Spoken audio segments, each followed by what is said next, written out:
Hey everybody, it's Will at VIP Mortgage. Time for your local lender update.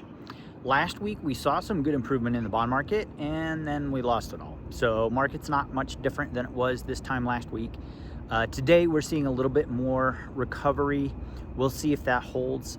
It looks like some of that is because we called off our latest bombing strikes in Iran and the market responded to that favorably. According to the news, the reason we did that is because the Gulf states asked us not to do this next set of strikes. And that kind of signals that our allies in the region are maybe gonna help prevent the conflict from escalating a little bit, which is part of the reason the bond market's been so nervous. Oil prices fell $5 a barrel today already. So that's a good signal right now. And then moving forward, there's like a couple of eyes on Japan. But last year, one of my biggest mantras was to talk about the job market. And one of the interesting things is over the last several months, we've had a much stronger than expected job market.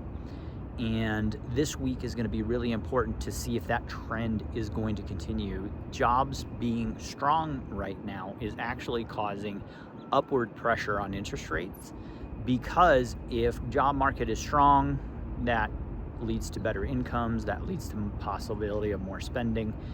And if there's other disruptions in the market, that could lead to inflationary pressure.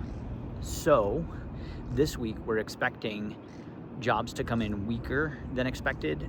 The recent strength in the job market is seen as a short-term trend, and if that weakness comes back into the job market, that could help rates. You may remember toward the end of last year, I talked about jobs a lot, and if the job market weakens, that could really help rates.